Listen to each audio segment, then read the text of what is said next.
Today we're talking to St Albans City manager Ian Allinson down at Tavener in Poole town, where the Saints have extended their winning start to the season to 5 games. It's a great start to the season they're in. Today's game, I thought first quarter now or so, pretty even. Then we dominated, well not dominated, we certainly bossed the play I thought up until half time, and that's when we got the crucial goal. Yeah, I think you're right there, David. It was funny because the game seemed like a bit of a pre-season. It was a bit slow, I felt, and obviously the pitch was very dry, and we had trouble moving the ball. And as you said there, the first 15 minutes was a little bit slow. Once we started to drive at them and get beyond and break their midfield and break their lines, we then started to cause them some problems. And I felt justifully we went in front just before half time from a great goal from Reece again. And could have gone in sort of 2 up really by half time. I felt we had enough chances. Second half, again, they started off quite bright, but I felt we just didn't get that second goal, and I felt if we'd have got the second, we'd have got a third and a fourth, and we've had enough chances to do that. We've opened them up 5 or 6 times in the second half and just not really got that killer second goal. And you always leave yourself exposed in terms of a long ball in the box, and it's bobbling around out there, and a little ricochet here or a little ricochet there. But luckily, Dean's not had a lot to do. I think he's had one great save he's made sort of 25 minutes from the end. Apart from that, he's had very little to do. 3-3 for Reece Williamson, and he doesn't get a bad goal.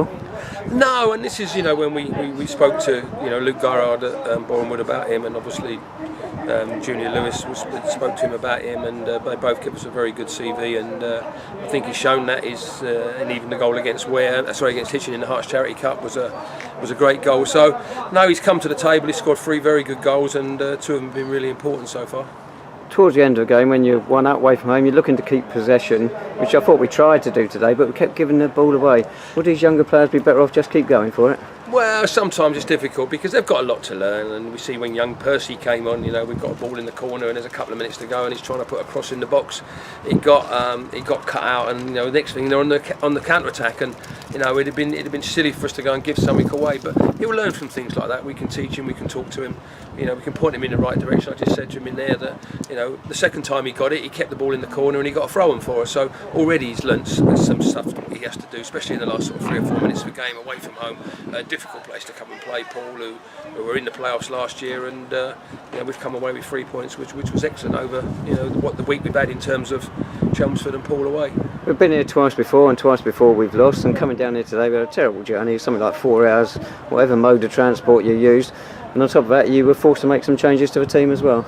Yeah, we've had a couple of injuries. Obviously, Tom Benders was suspended today, so we've managed to get that one away. And Scotty Thomas has picked up an injury on Monday at Chelmsford, which is probably a little bit worse than we first expected. He's had a scan, and they've just told him to really rest at the moment. There's quite a bit of swelling around, and we've just got to wait and see how he is as we go into the middle of next week. But at the moment, we need to obviously try and bring 1 or 2 new bodies in. I keep saying it every week, but we've got to make sure we bring the right bodies in. And at the moment, we are a little bit light. We had 2 young boys on the bench today, but again, that's football at the end of the day. I can only use 3 subs, so I was confident coming down here with the squad we had.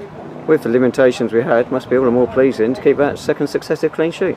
Yeah, and I think the boys have done great, because obviously Tom Gardner's come in, and for the last 2 games he's been absolutely outstanding, and Harold's been in from the start of the season, and he was a little bit concussed at half time. We need to have a little look at him now. He got an elbow in the head in the first half and felt a little bit dizzy at half time, and a little bit not sure where he was, but we managed just to patch him up. We had a good chat with him and he was comfortable. The physio was happy with him that he should go out for the second half, and we just spoke to him now and he's fine now, and he's recovered from where he was at half time.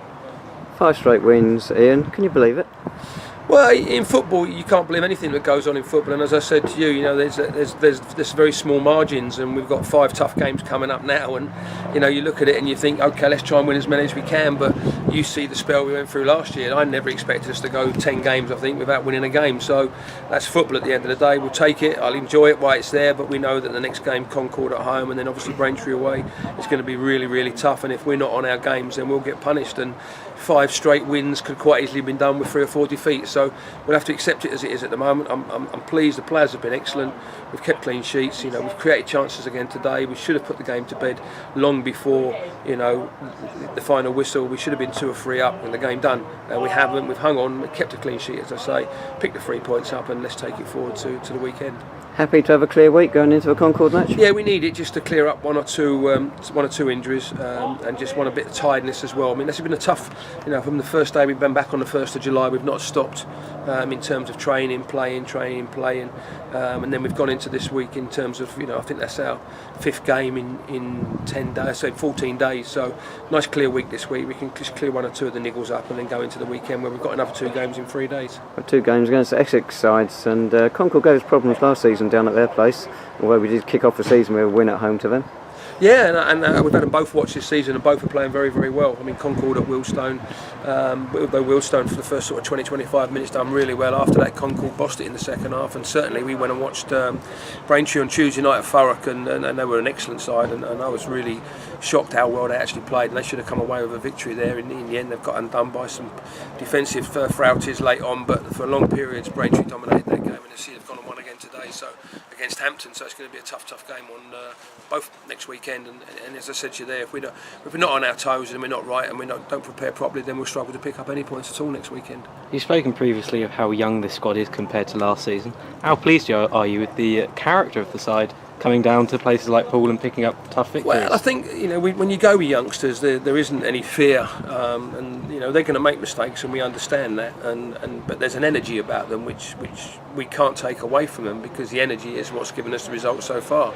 They never know when they're going to be beat, and if you put that in with the experience of Ben Hurd and David Noble, it comes through, and that's all we can do at the moment. We've got 2 or 3 there that's got experience, have played at a good level, they've played at a high level, and then we've got a lot of young lads in there who are learning the game, looking to step up, been playing in the Ryman League, as we say, and they want to play in the Conference South. We've given them the opportunity, and they're grasping it with both hands. So, as long as they keep working hard, keep listening to what we're trying to do and trying to teach them, then obviously they'll be fine. But there's going to be hiccups on the road, we know that, and we have to just worry about that and deal with that when it happens. But at the moment, we'll take it. The boys have been absolutely outstanding. They've worked extremely hard, and they've got an opportunity this week just to back off in terms of the training side of it and just prepare ourselves for next weekend. There was a couple of times later in the second half where do you feel like you could have been more clinical? Are you going to ask for more from the boys? Well, that's what I think we need to do, and certainly at Oxford, when we were 2-1 up and then 3-1 up, I felt at Oxford we should have gone 4, 5 and 6, and then we give them a silly goal like the last 30 seconds, and we're hanging on. And today, they wouldn't have deserved to get a point out of today's game because of the amount of dominance we had, especially in the second half. So at 1-0, one ricochet, as I say, ends up in the bottom corner, and we've lost 2 points. They've gained a point, where when you look at 4 or 5 times we went to some really good positions today, and a little bit more being clinical in the final areas, we should have gone on and won the game, especially the one Kieran's put across the face of the goal late on. Sam Mercer needs to be on his front foot there, and there's an opportunity. There's a tap in for him. If somebody said to me that you can tap the ball in the bottom from 2 yards out, then you'll take that all day long. And it's just about being on the front foot, being brave, and making sure you get in the box to finish the game off. Thanks very much, Ian. Congratulations, and the winning run extended to 5 games. Our best run since the start of the 2002-03 season, when we won the opening 7 games. So Saints back at Clarence Park next Saturday, this is the 26th of August, when the visitors in the National League South are Concord Rangers, and kick-off is at 3 p.m.